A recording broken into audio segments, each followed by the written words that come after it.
बसंती माता की बसंती माता की बसंती माता की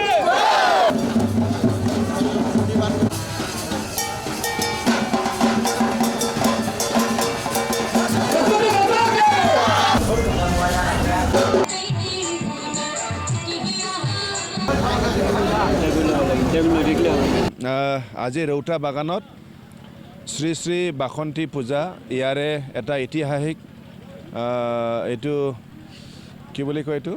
ঐতিহাসিক হীৰক জয়ন্তী উদযাপন আজিৰ পৰা মহা ষষ্ঠী আৰু আজি আমাৰ তোৰণ মানে মুখ্য দুৱাৰ উদ্বোধন আছিল আৰু আমাৰ কি কয় এইটো মণ্ডপ উদ্বোধন আছিল অলপ আগতে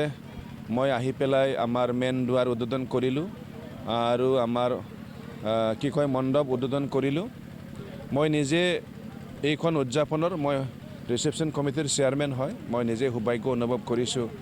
আমাৰ যে ইয়াত বাসন্তী পূজা 75 ইয়াৰ্ছ হ'ল এটা ঐতিহাসিক এটা অনুষ্ঠান এইটো বহুত বছৰ আগৰ পৰা ইয়াত এই বাসন্তী পূজা উদযাপন কৰা হৈছিলে তো হিচাপে এইবাৰ ধুমধামেৰে আমি এই কি কয়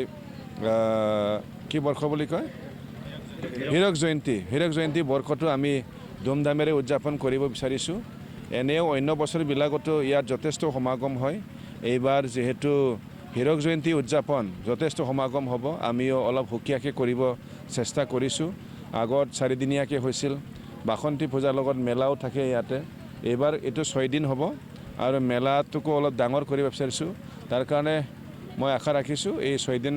যি আমাৰ উদযাপন খুব ভালকৈ হওক ভক্তপ্ৰাণ ৰাইজসকল আহক আৰু আমিও যিমান পাৰোঁ একেবাৰে চাফ চিকুণ একেবাৰে আইন শৃংখলা মেইনটেইন কৰি আমি উদযাপন কৰিবৰ কাৰণে চেষ্টা কৰি আছোঁ